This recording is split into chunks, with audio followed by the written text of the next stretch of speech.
Misogyny, misogyny, misogyny. You must be asking yourself, what type of misogyny am I going to be talking about? I'm going to talk about internalized misogyny. I'm coming for you, ladies. I'm coming for you. Please don't hate on me. So let's start by clearing up what internalized misogyny really means. It's when women often unknowingly adopt sexist ideas and beliefs from a society that undervalues them. Hmm? It's like trying to water a plant with poison. You are not intentionally harming it, but those subtle actions or thoughts chip away from your confidence. Think of how many times you've said, I'm not like other girls, or judged women based on their appearance. Think of that. For example, have you ever noticed how we sometimes criticize women in power? Oh, she's too bossy. Oh, she's too stiff. Oh, she's a witch. She's trying too hard to get men to like her. She's trying to get men's attention. Honey, why do we do this? Why do we do this? Because we've been trained to see assertive women as threats while praising the quiet, agreeable ones. We are intimidated by women in power. So what do? We project our insecurities onto them. The truth is, we live in a world where misogyny has been the wallpaper. It's always been there. So subtle, you hardly notice it, but it's there. It's there. Internalized misogyny is what happens when that wallpaper now becomes part of us, shaping how we see ourselves and other women. It's sneaky and it's everywhere. Take Serena Williams for an example.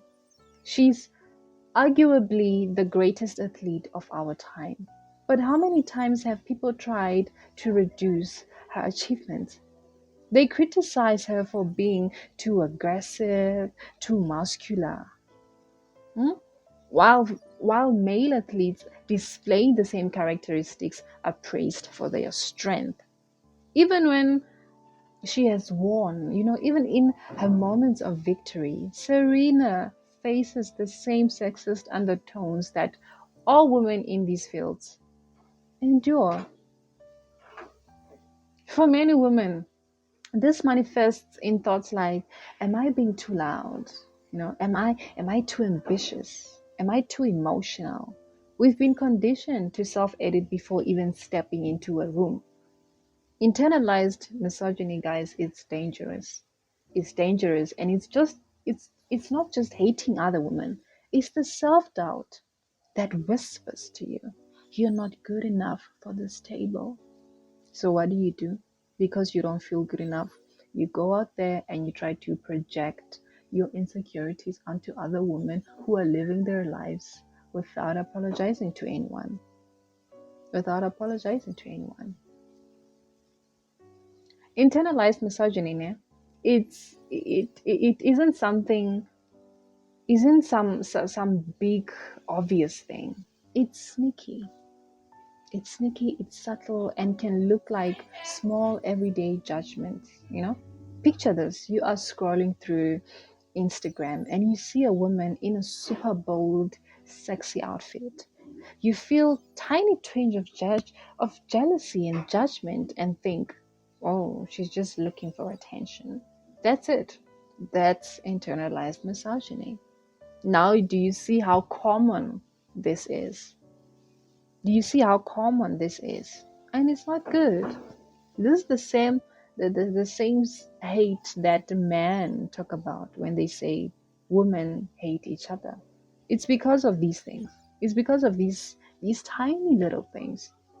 It's in these moments when you find yourself questioning another woman's choices or assuming the worst about her motivations. Or it's when you automatically downplay your own achievements. You are killing it at work, but instead of owning that, you say, oh, I just got lucky. Don't do that to yourself. You worked hard for that. You deserve that. That's that little voice in your head that says, I just got lucky, or whatever you say, that's just that internalized voice saying you are not enough, and that you should shrink back because you don't deserve to sit in this table of people who are succeeding in life. That's too deep rooted. That's too deep rooted. Now this is where we start doing the real work. Unlearning internalized misogyny. This means getting real with yourself, like I'm doing right now. I'm being real with you ladies. You know I love you. You know I've dedicated this YouTube channel to empowering women. But truth be told, we need to also look deep into ourselves if there are things we want to change about ourselves to improve ourselves. That's it. It's uncomfortable because it requires us to face our own biases. But here's the truth. Here's the truth. We we all have them, and it's okay to admit that it's okay. You don't even have to condemn yourself. It's okay. It's okay. You just need to start by paying attention to your thoughts. The next time you feel the urge to judge another woman, pause and ask yourself, would I think this way if this was a man? Mm. Or better yet, why am I thinking this way at all? A friend of mine recently told me how she caught herself feeling jealous when another woman got promoted at her job. Hmm. Guys, this is deep. Instead of stewing in those feelings, she congratulated her colleague and even asked her for advice on how she got there. Now that's breaking the cycle. She didn't just sit there, become a hater. She noticed that, oh, there's something wrong that I'm doing. And she chose not to dwell on that negativity and actually went up to the woman and congratulated her and asked her for some advice on how she can improve herself. We need to learn from each other. We need to learn from each other and stop hating each other. We need to do that. We need to learn. If there's a woman who's excelling in a department which you're not excelling in, instead of hating her, learn from her. Learn from her. Because why are you hating her? Why? Doesn't make sense. Why are you hating her? For absolutely no reason. So let's just be honest. We've all been raised in a society that pits women against each other. But girl, that narrative ends today. It ends today. Instead of competing with one another, let's start collaborating. Let's work together. That's something that's a best thing we can do for ourselves. We can do for ourselves as a female gender. This amazing quote by Madeleine Albright that says, "There's a special place in hell for women who don't help other women."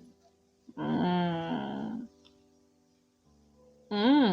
There's a special place in hell for women who don't help other women. And honestly, that's the vibe we are living by now.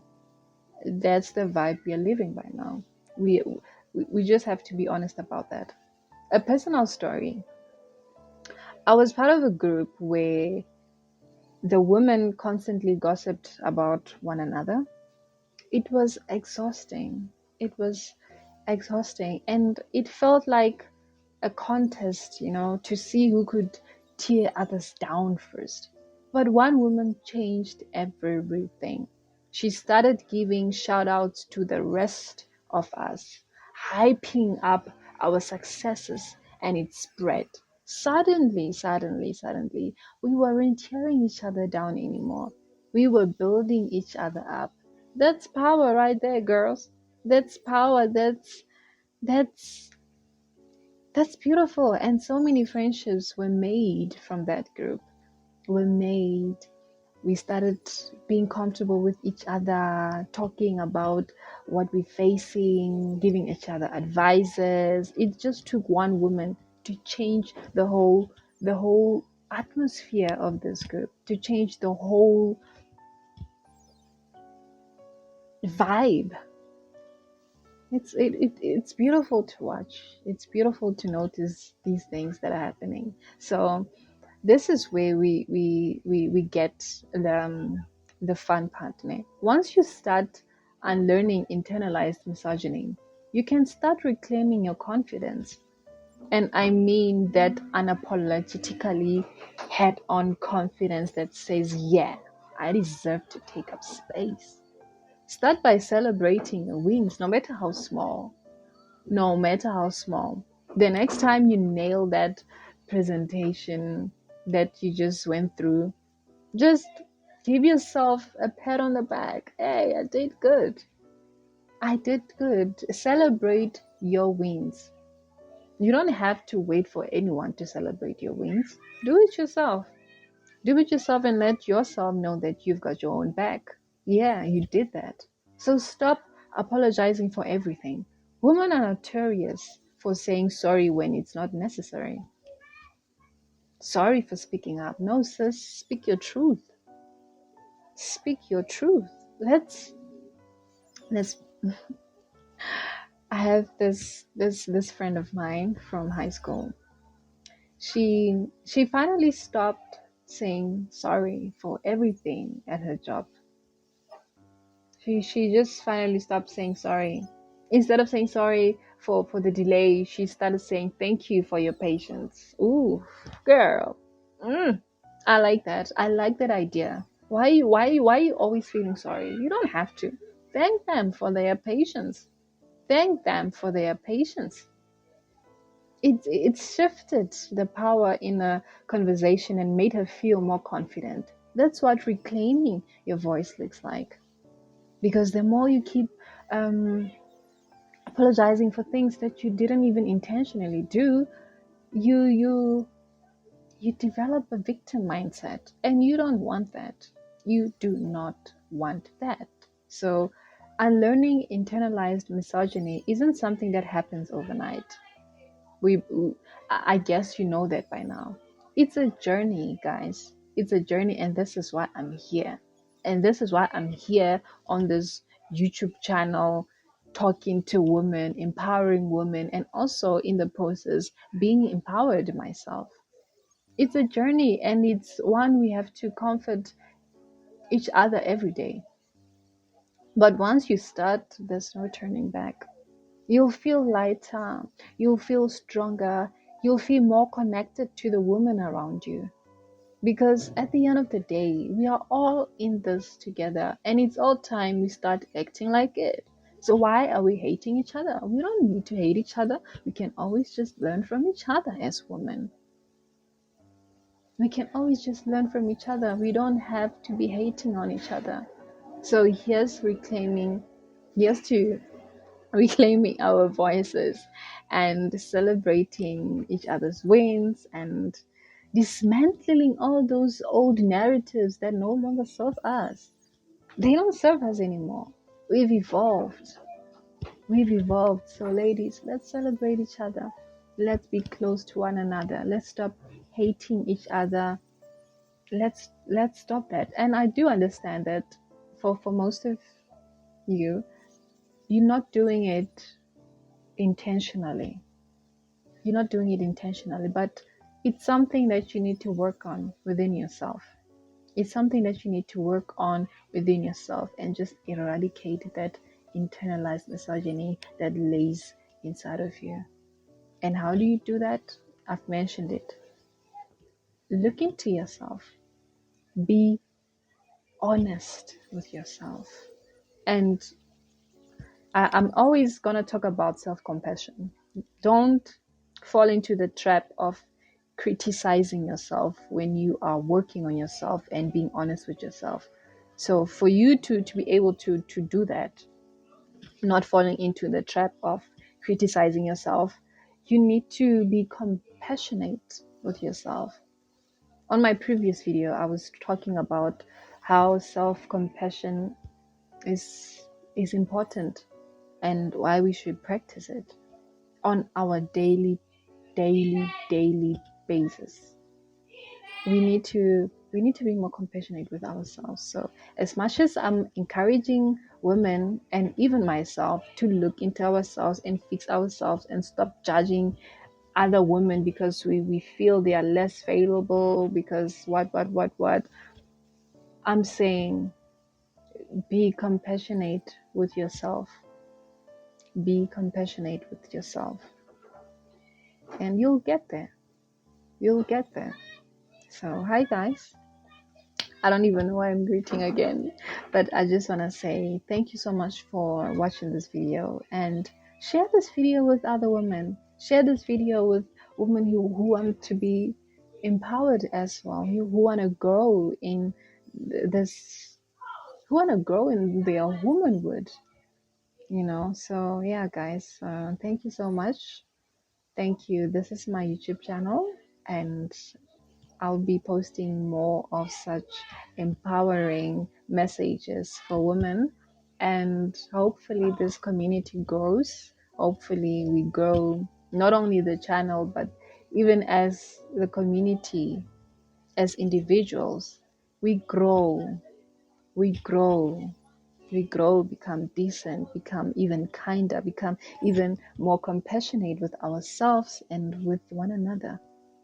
That's what women are all about. We don't have to be fighting every day. We were not made for that. We are greater than that. Guys, I could talk forever when it comes to women and power and how, oh my God, I could speak the whole day. I don't want to waste time.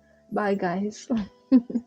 Thank you. I enjoyed speaking. And I'm hoping that you enjoyed watching. So, bye once again.